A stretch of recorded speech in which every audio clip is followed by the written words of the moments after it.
నా పేరు కొత్తకాపు రవీందర్ రెడ్డి అండి. కాంగ్రెస్ ముద్ర పడిపోయింది, ఇదని కాంగ్రెస్ అని.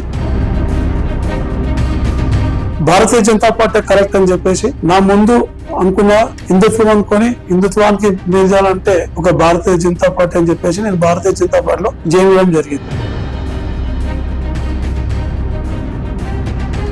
నిజంగా అంటే ప్రజలు ఏదైతే ఇబ్బందులు ఎదుర్కొంటున్నారో అది మేము దగ్గరుండి వాళ్ళకి ఎక్స్ప్లెయిన్ చేసి ప్రతి ఒక్క కార్యక్రమం రోడ్లు గానీ, స్ట్రీట్ లైట్లు గానీ, డ్రైనేజ్ గానీ ఎక్కడ ప్రజలకు ఇబ్బంది కాకుండా అన్ని శాంక్షన్ చేస్తున్నాము, వర్క్ చేయిస్తున్నాము.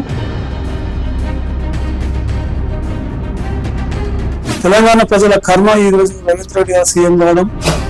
ఏదో ఒకటి ముందు తీసుకొస్తాడు. ఇప్పుడు హైదరాబాద్ తీసుకొచ్చినాడు. హైదరాబాద్ లో ఎవరికి లాభం? ఇప్పుడు 6 గ్యారెంటీలు మర్చిపోవడానికి ఒక సర్వే తీసుకొచ్చినాడు. ఈ సర్వే వల్ల ఎవరికి లాభం?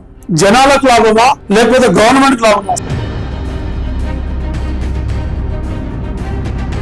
ఈ సర్వే వల్ల ఇది ఉంది, సర్వే వల్ల లాభం ఉంది, ఏమి లేదు, టైం పాస్. అనవసరంగా ప్రజా డబ్బులు నాశనం చేస్తున్నారు రేవంత్ రెడ్డి. ఎవరికి ఇబ్బంది వచ్చినా భారతీయ జనతా పార్టీ ముందుంటది.